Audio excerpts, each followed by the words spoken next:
चलिए बच्चे, हम लोग स्टार्ट करते हैं एक chapter class 9 force and laws of motion, जिसमें हम लोग पढ़ेंगे फोर्स के बारे में और उसके लॉस के बारे में। ठीक है, सबसे पहले हम लोग चलते हैं फोर्स पे कि फोर्स क्या होता है। इसमें देखते हैं कि डेफिनेशन दी हुई है क्या नहीं दी हुई है, तो हम लोग इसकी डेफिनेशन पे चलते हैं, देखते हैं कहीं कि कहाँ इसकी डेफिनेशन गिवन है। इसमें शायद डेफिनेशन नहीं गिवन है। चलो हम लोग देखते हैं डेफिनेशन के बारे में। ये देखिए लिखा हुआ है कि फोर्स क्या होती है, कि फोर्स को आज तक किसी ने देखा नहीं है। ये देखिए लिखा है कि in fact no one has seen और tested a field of force, कि किसी ने भी फोर्स को ना देखा है, ना टेस्ट किया है, ना फील किया है, लेकिन इसका जो इफेक्ट होता है वो अक्सर हम लोगों ने देखा है। और ये डिपेंड करता है कि जो फोर्स है वो किस डायरेक्शन में और कितनी अप्लाई की गई है। ठीक है, तो इसका जो इफेक्ट है वो हम लोग महसूस कर सकते हैं। उसका इफेक्ट हम लोगों ने अक्सर देखा होगा। बहुत सारे एग्जाम्पल्स हैं इसके, जैसे कि इसमें एग्जाम्पल्स देखिए दिए गए हैं कि ट्रॉली बैग का पुश करना। ये एग्जाम्पल दिया गया है कि ट्रॉली बैग जो है वो पुश की जा रही है एक डायरेक्शन में। ड्रॉर, इसको देखिए पुल किया गया है, खींचा गया है। थर्ड ये हुआ एग्जाम्पल जैसे ये कि हॉकी स्टिक से हम बॉल को हिट कर रहे हैं। तो सारे एग्जाम्पल हैं फोर्स लगाने के। जैसे कि हमने अपनी पिछली वीडियो शॉर्ट वीडियो बनाई थी, उसमें हमने बताया था कि फोर्स एक्चुअल में क्या होता है। It is an external effort which can change the direction and position and dimension of an object. ठीक है, हाँ देखिए डायमेंशन में ये कि बॉल जो है, सॉरी जो बलून है, इसका शेप पहले कैसा है, स्फेरिकल शेप है। इसके बाद इसका शेप इन्होंने ओवल बना दिया, तो ये डायमेंशन को शो कर रहा है। ठीक है, तो हम लोगों ने फोर्स को पढ़ लिया। फोर्स क्या होता है, दोबारा हम लोग पढ़ते हैं कि force is an external effort that can change the state of motion, state of direction. ये देखिए लिखा हुआ है कि some effort is required to put a stationary object into motion or to stop object, कि हमें कुछ एफर्ट चाहिए किसी कुछ एफर्ट चाहिए स्टेशनरी ऑब्जेक्ट को मोशन कराने में या उस मूविंग ऑब्जेक्ट को स्टॉप कराने में। तो यही जो एफर्ट है इसी को हम लोग फोर्स बोलते हैं। ठीक है, इसे देखिए नीचे लिखा हुआ है आगे कि इस फोर्स से a force can be used to change a magnitude of velocity of an object, कि जो फोर्स है ये किसी भी ऑब्जेक्ट की जो वेलोसिटी की मैग्नीट्यूड है, कि वेलोसिटी का जो चेंज है, वेलोसिटी का चेंज मींस कि वेलोसिटी को हम लोग इंक्रीज भी कर सकते हैं और वेलोसिटी को डिक्रीज भी कर सकते हैं। मैग्नीट्यूड का मतलब सब लोग जानते होंगे, जो लोग नहीं जानते उनको हम बता देते हैं। मैग्नीट्यूड मीन्स होता है कि जो वैल्यू होती है वेलोसिटी की या किसी भी चीज की, उसको हम लोग मैग्नीट्यूड बोलते हैं। तो अगर हमने किसी में उसके सेम डायरेक्शन में फोर्स अप्लाई करते हैं तो इससे वेलोसिटी बढ़ जाएगी, और अगर अपोजिट डायरेक्शन में अप्लाई करते हैं तो वेलोसिटी घट जाती है। नीचे देखिए लिखा हुआ है कि ऑब्जेक्ट मूव और to change the direction of the motion, कि किसी भी ऑब्जेक्ट को मूव या स्लो कराने के लिए या फिर कि उसका जो डायरेक्शन है उसको चेंज कराने के लिए भी हम लोग फोर्स का यूज करते हैं। तो फोर्स क्या कर सकती है, किसी भी चीज का जो डायरेक्शन है वो भी चेंज करा सकती है। ठीक है, तो फोर्स एक्चुअल में समझ आ गई क्या होता है। अब हम लोग आगे बढ़ते हैं अगले टॉपिक में। अगला टॉपिक हमारा balance and unbalance force. Balance and unbalance force क्या होता है, तो पहले हम लोग बैलेंस फोर्स की बात करते हैं। बैलेंस फोर्स क्या होता है, तो balance force is a force that can that do not change the state of rest. देखिए लिखा हुआ है कि the balance forces that do not change the state of rest और of motion of an object, कि किसी object की चाहे वो रेस्ट की स्टेट में हो या मोशन की स्टेट में हो, अगर उसमें कोई चेंज नहीं आता है तो वो बैलेंस फोर्स है। अगर रेस्ट की स्टेट चेंज करता है, जैसे अगर कोई ऑब्जेक्ट है वो भी स्टेशनरी है, अभी मूव नहीं कर रहा है, अपनी जगह पर रखा हुआ है, और उस पर एक फोर्स लगाते हैं लेकिन उससे कोई चेंज नहीं होता उस पर। एग्जाम्पल देते हैं, जैसे कि मानिए कोई हैवी व्हीकल है, जैसे कि ट्रक है। अब ट्रक में अगर हम लोग फोर्स लगाते हैं तो हम लोग ट्रक को मूव ऑन नहीं करा सकते हैं, या फिर कि ट्रक अगर मूव कर रहा होगा तो हम उसके मोशन में कोई चेंज नहीं कर सकते कि अगर उसकी स्पीड उस समय 60 किलोमीटर पर आवर है तो 60 किलोमीटर पर आवर ही रहने वाली है, यानी कि हम उसके मोशन में भी कोई चेंज नहीं कर सकते हैं और उसके रेस्ट पर भी हम कोई चेंज नहीं कर सकते हैं। क्यों? उस पर जो फोर्स लग रही है, जो ग्रेविटी लग रही है, वो ज्यादा है, और जो हमारे द्वारा फोर्स अप्लाई किया जा रहा है वो उस ग्रेविटेशनल फोर्स से कम है। तो उस ऐसे फोर्सेस को हम लोग बोलते हैं बैलेंस फोर्स, जिनकी जो ग्रेविटी होती है, ग्रेविटी की वैल्यू अगर ज्यादा है और हम जो फोर्स लगा रहे हैं इसकी वैल्यू कम है तो उसको हम लोग बैलेंस फोर्स बोलते हैं। या फिर कि ग्रेविटी इक्वल और ग्रेटर होगी हमारे द्वारा अप्लाई किए गए फोर्स है तो इसको हम लोग बोलते हैं अनबैलेंस फोर्स। ठीक है, इसके बाद आते हैं हम लोग अगले लिखा हुआ नीचे अनबैलेंस फोर्स। कि अनबैलेंस फोर्स क्या है? देखिए, अनबैलेंस फोर्स लिखा हुआ है कि इसकी वजह से कि ऐसा force that acting on an object bring it in the motion, ये कह सकते हैं कि स्टेट ऑफ रेस्ट को या स्टेट ऑफ मोशन में जो चेंज ला दे। इट मींस कि जैसे हमने ऊपर अभी ये पढ़ा कि ग्रेविटी इसमें या तो ज्यादा होगी या फिर कि कम होगी, इक्वल होगी। तो इसमें अनबैलेंस फोर्स में क्या हो जाता है? Gravity is less than the applied force, कि जो फोर्स हम अप्लाई कर रहे हैं इसकी वैल्यू, इसका मैग्नीट्यूड अगर ग्रेविटी से ज्यादा है जो उस ऑब्जेक्ट पर लग रहा है तो उसमें उसकी स्टेट में कोई ना कोई चेंज आ जाता है, जिसको हम लोग बोलते हैं अनबैलेंस्ड फोर्स, जिसकी वजह से वो या तो हो सकता है कि मोशन में आ जाए या फिर हो सकता है कि वो रेस्ट में आ जाए। रेस्ट में होगा तो मोशन में आ जाएगा अनबैलेंस फोर्स से, और अगर मोशन में होगा तो रेस्ट में आ सकता है या उसकी स्पीड या वेलोसिटी में थोड़ा सा चेंज आ सकता है, स्लो हो सकती है। ठीक है, इसके बाद हम लोग आते हैं, इसका एक और टॉपिक ये है इसी में, इसका रिजल्टेंट फोर्स करके, कि रिजल्टेंट फोर्स क्या होता है। तो रिजल्टेंट फोर्स आज टॉपिक इसमें देखते हैं कि दिया है या नहीं दिया है। नहीं दिया होता तो हम बताते हैं कि होता क्या है एक्चुअल में। अच्छा, डायग्राम देखिए, डायग्राम की हेल्प से हम लोग देख सकते हैं जिसमें बैलेंस और अनबैलेंस फोर्स को शो किया गया है कि इसमें दोनों इक्वल है, इसमें भी दोनों इक्वल है, यानी कि ये जो अपोजिट डायरेक्शन में फोर्स लग रहा है ये दोनों के मैग्नीट्यूड इक्वल है तो ये मूव नहीं कर रहा है। लेकिन इसमें देखिए कि जो ये फोर्स जो अपोजिट डायरेक्शन में फ्रिक्शन फोर्स लगा रहे हैं और ये लगा रहे हैं फोर्स अपोजिट डायरेक्शन में, जिसकी वजह से जो ब्लॉक है वो इस डायरेक्शन में मूव कर रहा है। तो इसका मतलब क्या है कि ये एक अनबैलेंस फोर्स अप्लाई कर रहे हैं जिसकी वजह से जो ब्लॉक है वो अपने प्लेस से डिस्प्लेस हो रहा है। ठीक है, अब हम लोग आते हैं थोड़ा सा और आगे, जहां पर हमको दिया गया first law of motion. First law of motion हम लोग चलते हैं, इसकी पहले डेफिनेशन पढ़ते हैं, फिर थोड़ी सी बात, या तो पहले इसकी बात कर लेते हैं डायग्राम की, कि डायग्राम में क्या दिया गया है, डायग्राम एक्चुअल में क्या कहता है हमसे। ये गैलीलियो द्वारा दिया गया था, जो डायग्राम बना है गैलीलियो का कॉन्सेप्ट है। गैलीलियो ने क्या कॉन्सेप्ट दिया था? उन्होंने कॉन्सेप्ट ये दिया कि जैसे ये हमने देखिए इसमें जो डायग्राम है क्लियरली हम लोग देख सकते हैं कि जो बॉल है वो एक हाइट पर रखी हुई है और नीचे वो अभी इंक्लाइंड प्लेन से मूव ऑन कर रही है। और लेट कर लेते हैं कि जो हाइट है ये h है हमारी। ठीक है, ये जो हाइट h है, यहां से बॉल को अगर छोड़ा जाता है तो वो यहाँ मूव ऑन करते करते करते करते जब यहाँ ऊपर चढ़ेगी तो इस हाइट h तक ही वो भी चढ़ पाती है इंक्लाइंड प्लेन से। जो हाइट यहां पर उसने अटेन कर रखी होगी उसी हाइट को यहां पर भी वो अटेन करती है। अगर वही बॉल हम अगर यहां पर प्लेस कर देते हैं, यहां से उसको मूव ऑन कराते हैं तो बॉल ये चढ़ करके इसी प्लेस पर यहां तक पहुंच पाएगी, जितनी मैक्सिमम हाइट इसको यहां से ड्रॉप किया गया था उतनी ही मैक्सिमम हाइट ये अटेन कर पाएगी बॉल में। ठीक है, तो हम लोग कह सकते हैं क्या कि गैलीलियो द्वारा दिया गया कॉन्सेप्ट है।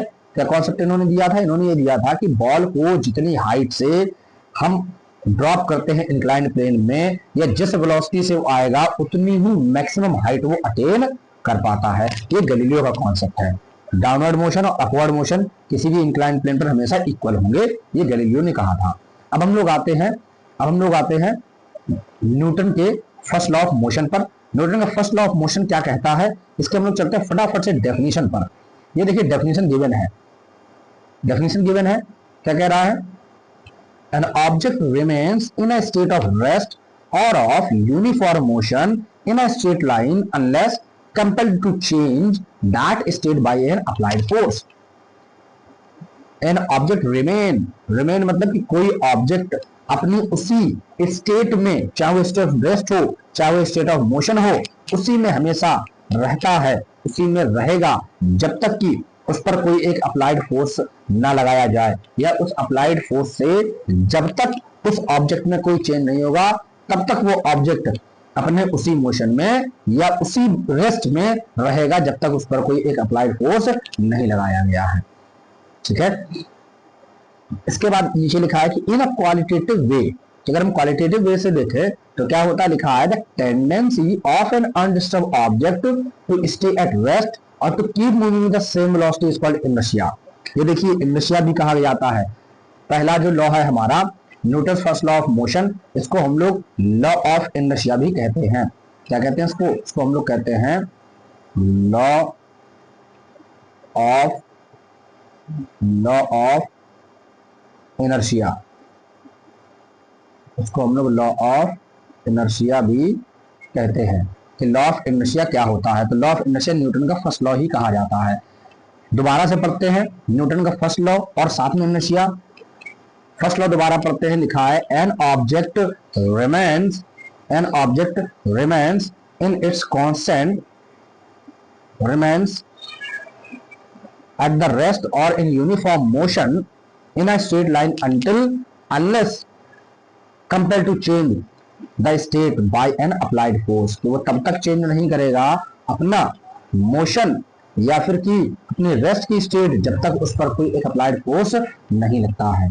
सेम तरीके से सेम चीज कहा जाता है इनर्शिया में कि कोई भी ऑब्जेक्ट, ये लिखा हुआ है कि किसी भी ऑब्जेक्ट की टेंडेंसी, किसी भी ऑब्जेक्ट की ये टेंडेंसी कि वो अनडिस्टर्ब ही बना रहे या फिर कि वो मूव कर रहा है तो कीप मूविंग करता रहे सेम वेलोसिटी से जब तक उस पर कोई एक एक्सटर्नल अनबैलेंस फोर्स को अप्लाई नहीं किया जाता है। यहां पर अप्लाइड फोर्स में आगे क्या आ जाएगा, अनबैलेंस फोर्स आ जाएगा। तो यहां पर हम लोग क्या लिख सकते हैं कि जब तक कोई एक अनबैलेंस फोर्स ना लगाया जाए, इसी को हम लोग लॉ ऑफ इनर्शिया बोलते हैं। इसका एग्जांपल हम तुम्हें बताते हैं। एग्जांपल देखिए इसमें गिवन होगा डायग्राम में, यहां ये देखिए कैरम बोर्ड देखा, carrom only the carrom coin at the bottom pile is removed when fast moving carrom striker hits. तो जब हिट करेगा तो सिर्फ जो नीचे वाली जो कॉइन होगी, जो लास्ट कॉइन होगी, सिर्फ वही मूव करके एक प्लेस से दूसरे प्लेस जाएगी, बाकी अपने उसी स्टेट में रहेंगे, यानी कि रेस्ट में रहते हैं। ठीक है, जब तक कि अनबैलेंस फोर्स उस पर अप्लाई नहीं होता है। दोबारा से फिर ये लिखा हुआ है एनसीईआरटी में, देखिए लिखा है a body will remain at rest unless acted by an unbalance force. कि कोई भी बॉडी रेस्ट पर या फिर कि मोशन पर तब तक रहेगी जब तक अनबैलेंस फोर्स उस पर अप्लाई नहीं करेंगे हम लोग। ठीक है, इसके बाद हम लोग आगे चलते हैं थोड़ा सा। ये देखिए इसका एग्जांपल एक और ये दिया हुआ है कि कार्ड के ऊपर एक कॉइन को रख करके इसको हम फ्लिक करते हैं तो जो कॉइन है वो अपने प्लेस से मूव नहीं करेगा, सिर्फ कार्ड मूव करेगा, और जैसे ही कार्ड रिमूव हो जाएगा वहां से जो कॉइन है वो जो अपने प्लेस पर था वो चेंज नहीं करेगा, तो वो तुरंत जो है इस ग्लास में फॉल ऑन कर जाएगा। ये लिखा हुआ है देखिए, the inertia of coin tries to maintain its state of rest. तो जो कॉइन है ये अपना इनर्शिया मेंटेन करने के लिए आगे मूव ऑन नहीं करता है, वो सीधे से तुरंत जो है वो ग्लास के अंदर गिर जाता है फटाफट। तो इनर्शिया का है ये एग्जांपल। अब इनर्शिया जो है सबसे बड़ी चीज क्या है कि इनर्शिया किस चीज पर डिपेंड करता है। देखिए लिखा है the inertia of an object is measured by its mass. कि किसी भी ऑब्जेक्ट का जितना ज्यादा मास होगा उतना ही ज्यादा इनर्शिया, यानी कि इनर्शिया जो है इनर्शिया प्रोपोर्शनल टू मास। कि inertia is directly proportional to mass, जितना ज्यादा मास होगा किसी ऑब्जेक्ट का उतना ही ज्यादा उस पर इनर्शिया लगेगा। इसका एक एग्जांपल बताते हैं। जैसे कि अगर हम बाइक ले लें और एक बड़ा सा ऑब्जेक्ट ले लेते हैं ट्रेन, है ना, कि बाइक को अगर हम 70 की स्पीड से मूव ऑन करा रहे हैं, 70 की स्पीड से मूव कराने पर अगर उस पर हम ब्रेक लगाएंगे तो ब्रेक लगाने पर 70 की स्पीड से बाइक चला रहे हैं और उस पर ब्रेक लगाएंगे तो ब्रेक लगाने पर उसको बहुत ज्यादा मैक्सिमम जो डिस्टेंस रहेगा वो कवर करने में, कि जब वो स्टॉप करेगी तो लगभग वो 50 से 70 मीटर या मैक्सिमम 100 मीटर डिस्टेंस कवर करेगा। गाड़ी 70 किलोमीटर पर आवर से 0 किलोमीटर पर आ जाएगी। लेकिन अगर वही ट्रेन है और ट्रेन अगर 70 किलोमीटर पर आवर चल रही है और क्योंकि उसका मास ज्यादा होता है तो वो रेस्ट में आने के लिए कम से कम 300 टू 400 मीटर डिस्टेंस ट्रेवल करती है। यानी कि जितना ज्यादा मास उतना ही ज्यादा इनर्शिया लगेगा, उतना ही उसको रोकने में फोर्स ज्यादा चाहिए, उतना ही ज्यादा डिस्प्लेसमेंट होगा। एक बार इनर्शिया को दोबारा पढ़ते हैं। Inertia is a natural tendency of an object to resist a change in state of motion और of the rest. The mass of an object is the measure of inertia. अगर किसी object का मास ज्यादा है तो हम उसको कह सकते हैं कि इसका इनर्शिया भी ज्यादा होगा।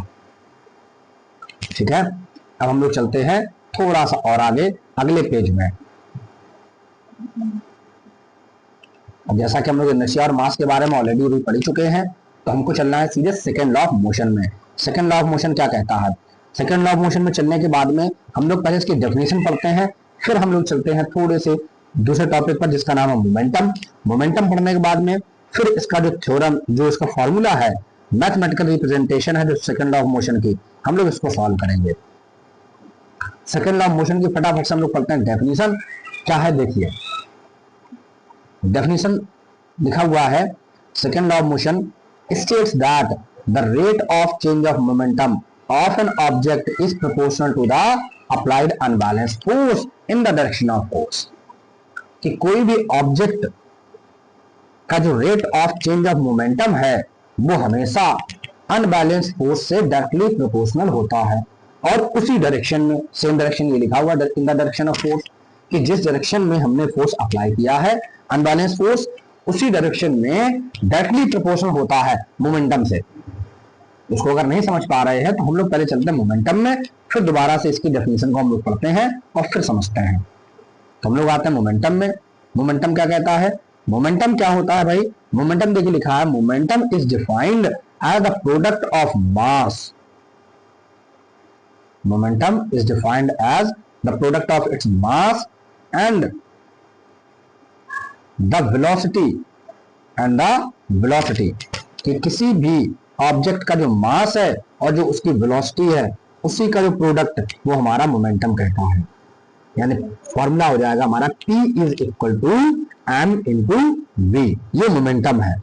दोबारा समझाते हैं कि जैसे 50 kg ऑब्जेक्ट है वो अभी कितनी वेलोसिटी से मूव कर रहा है, तो ये जब हम वैल्यू जो निकाल लेंगे कि ये 50 kg मास है और 4 मीटर पर सेकंड से मूव कर रहा है, तो वो कुछ ना कुछ एक्टिविटी शो कर रहा है, कुछ एक्शन शो कर रहा है, तो वही एक्शन हमारा एक्चुअल में मोमेंटम होता है।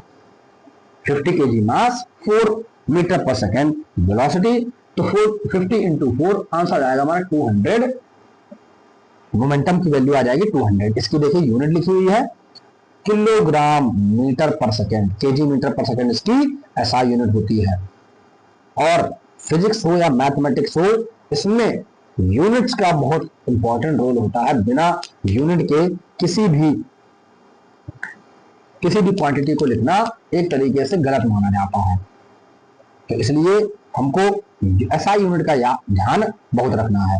तो फॉर्मूला हो जाता है हमारा मोमेंटम का P is equal to mv। नीचे लिखा है कि मोमेंटम पास डायरेक्शन और मैग्नीट्यूड दोनों होता है, तो हम कह सकते हैं कि ये एक वेक्टर क्वांटिटी भी है।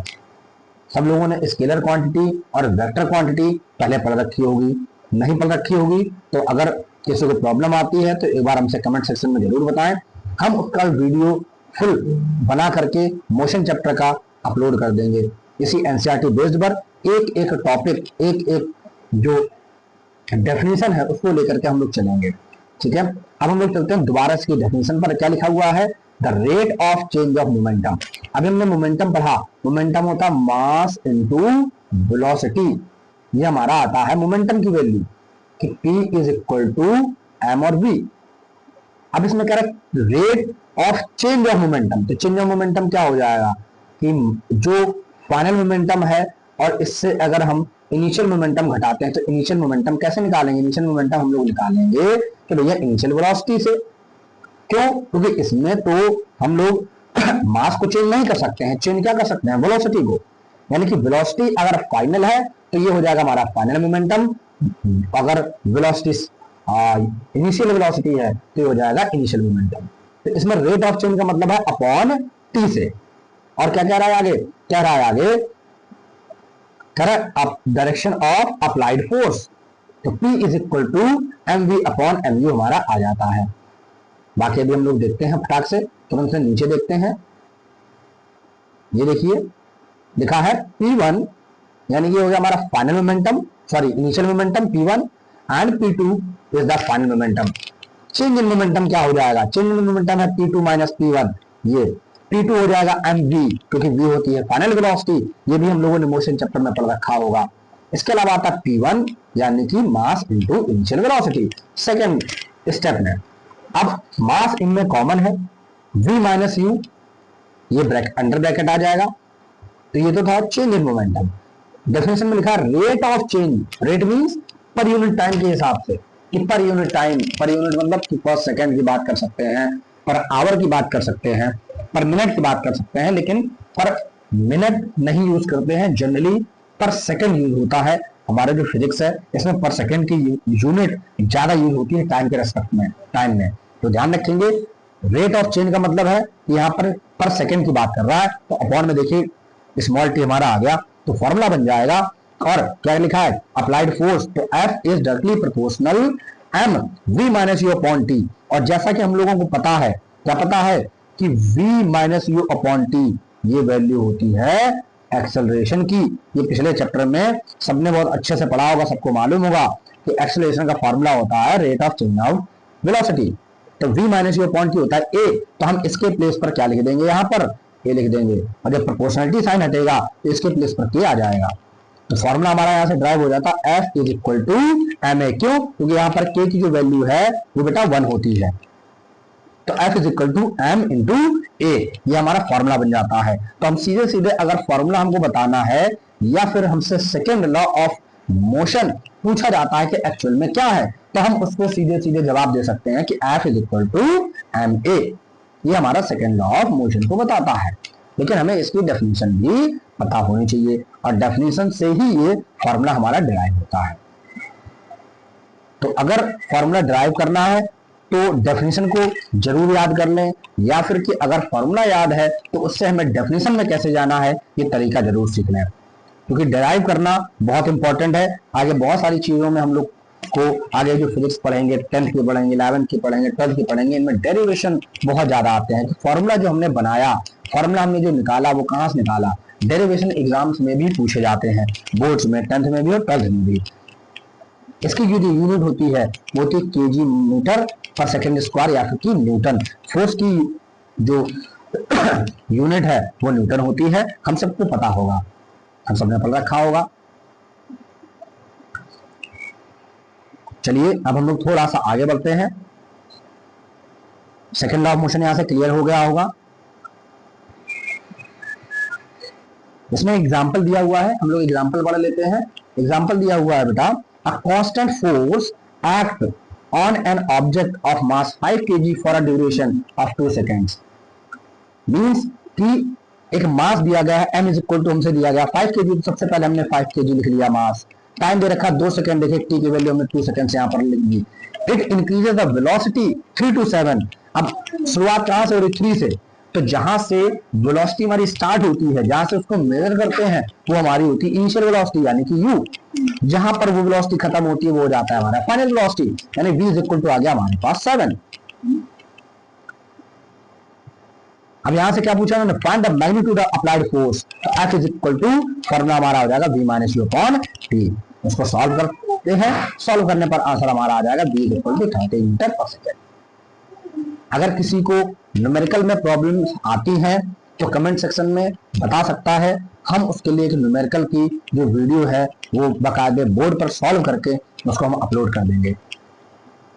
इस तरीके से कराने का मतलब ये है कि एनसीईआरटी में जो बुक में दिया हुआ है, बुक के हिसाब से एक एक टॉपिक को बच्चों को पढ़ने में बहुत प्रॉब्लम होती है एनसीईआरटी बुक से, इसलिए हम एनसीईआरटी से वीडियो बना रहे हैं ताकि बच्चों को समझने में दिक्कत ना आए। इसमें डेफिनेशन बच्चों को मार्क कर लिया जाए, बच्चे मार्क करने की डेफिनेशन कहाँ दी हुई है, बच्चे ढूंढते रह जाते हैं, उनको डेफिनेशन नहीं मिलती है, तो पता नहीं कहाँ डेफिनेशन गिवन है, कहाँ पर थर्ड लॉ दिया है, कहाँ पर फर्स्ट लॉ दिया है, कहाँ पर सेकंड लॉ दिया हुआ है ना। तो अब हम लोग आते हैं, देखिए थर्ड लॉ ऑफ मोशन पर।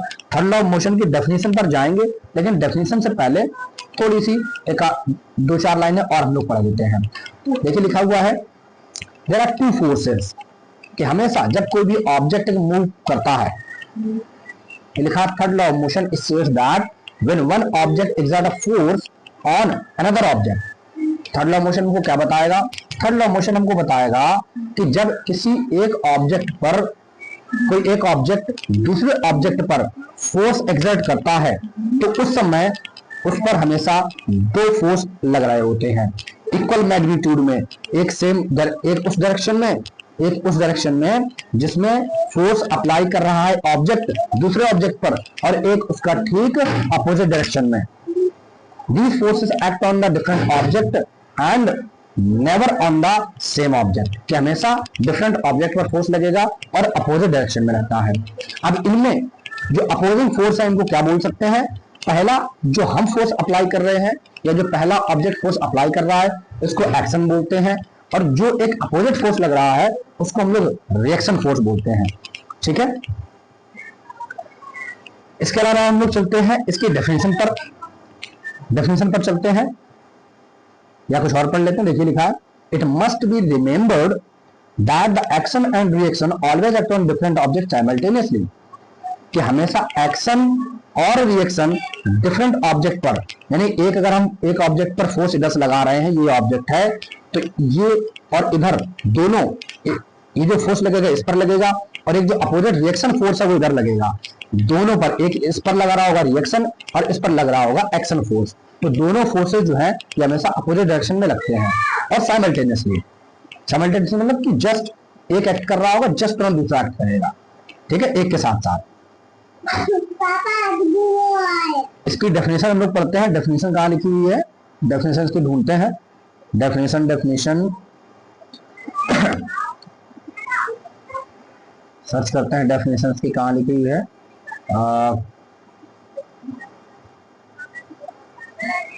इसकी जो डेफिनेशन है, बस सर्च कहाँ है इसकी डेफिनेशन, अभी शो नहीं हो रही है, दिख नहीं रही है एक्चुअल में कि कहाँ है। हाँ, ये मिल गई। मिली? नहीं मिली।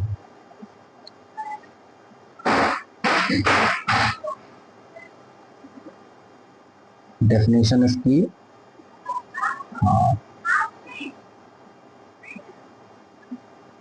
हाँ ये लिखी हुई है। देखिए डेफिनेशन नहीं लिखी हुई थी जहां हम लोग कोई पढ़ रहे थे, डेफिनेशन लिखी हुई है। क्या लिखी हुई है? कह रहा है एवरी एक्शन देयर इज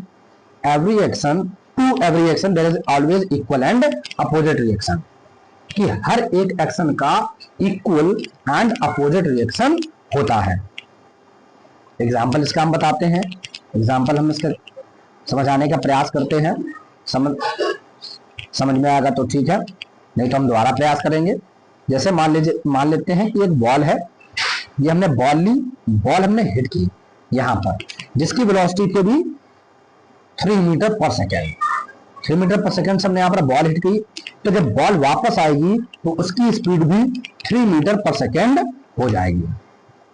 लेकिन अगर वहीं पर दूसरी एक बॉल है ये, और इस पर हम बॉल हिट कर रहे हैं 20 मीटर पर सेकेंड की स्पीड से, 20 मीटर पर सेकेंड से अगर हम बॉल हिट कर रहे हैं, तो जो अपोजिट जो बॉल से टकरा करके रिफ्लेक्ट होकर के आएगी उसकी भी स्पीड 20 मीटर पर सेकेंड हो जाएगी। इसको चाहे तो प्रैक्टिकली हम लोग घर पे देख सकते हैं easily.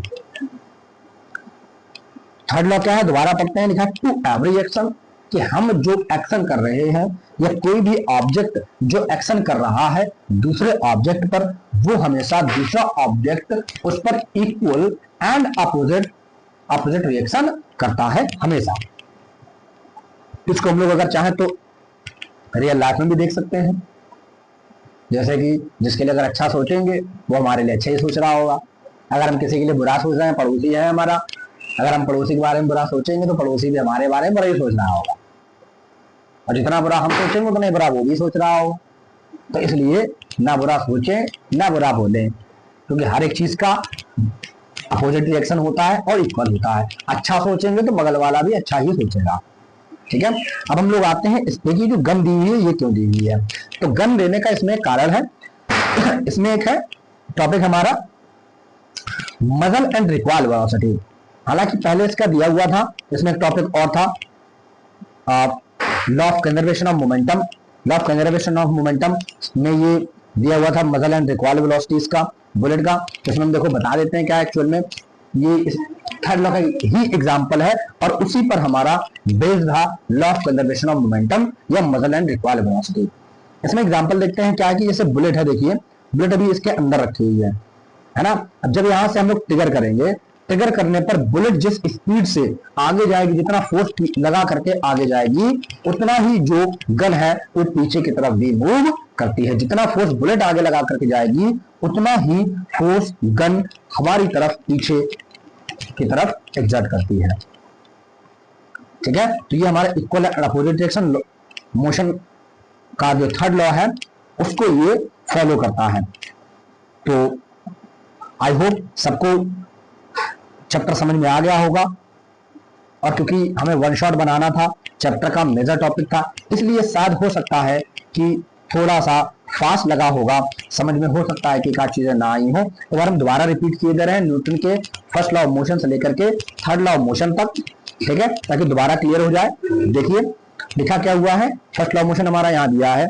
First law of motion कहता है कि किसी भी ऑब्जेक्ट की स्टेट, चाहे वो रेस्ट हो या फिर कि यूनिफॉर्म मोशन हो, वो तब तक कंपेल नहीं होगी जब तक उस पर कोई एक अप्लाइड फोर्स नहीं लगेगा, और वो भी applied force, external applied force, यानी उस ऑब्जेक्ट के बाहर से, उसके ऑब्जेक्ट से, एनवायरमेंट से, उस ऑब्जेक्ट के अंदर से नहीं लग रहा होगा, ऑब्जेक्ट के बाहर से जो उस ऑब्जेक्ट का एनवायरमेंट है उससे।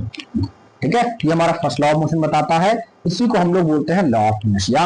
अब हम लोग करते हैं सेकंड लॉ पर। तो सेकंड लॉ हम लोग सीधे सीधे कह सकते हैं बेटा कि F is equal to M A, ये हमारा होता है सेकंड लॉ ऑफ मोशन। लेकिन इसकी डेफिनेशन हमें याद रहनी बहुत इंपॉर्टेंट है।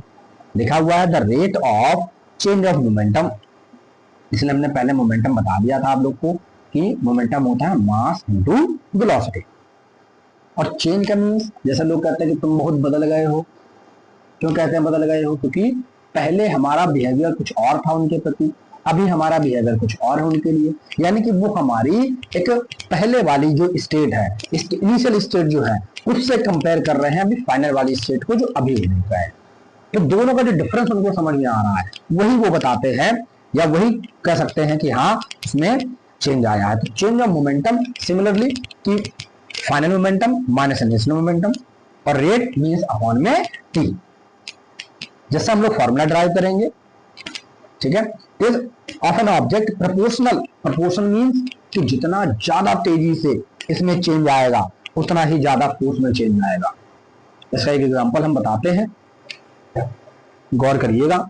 जैसे हम एक ले लेते हैं 100 ग्राम का एक स्टोन, और उसको इजिली वेलोसिटी 2 मीटर पर सेकेंड से किसी के पीठ पर रखते हैं, तो उसको जो फोर्स लगेगा बहुत मिनिमम लगेगा फोर्स।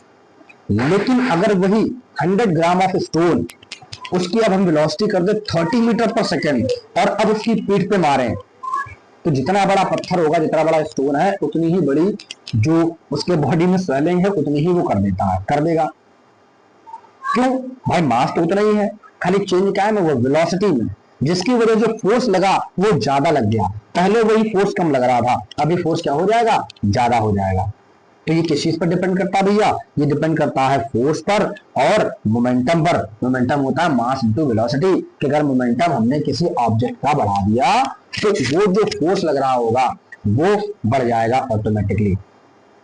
अब आते हैं हम लोग थर्ड पर, फटाफट से आते हैं थर्ड पर। थर्ड लॉ मोशन हमारा दिया हुआ है।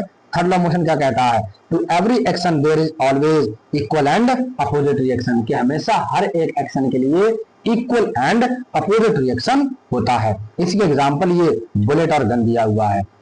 अब भी अगर किसी को प्रॉब्लम है, किसी को समस्या है, कोई भी टॉपिक नहीं समझ में आया है, तो हमको कमेंट सेक्शन में जरूर बता दें और प्लीज सब लोग फॉलो जरूर करिए और कमेंट जरूर करिएगा।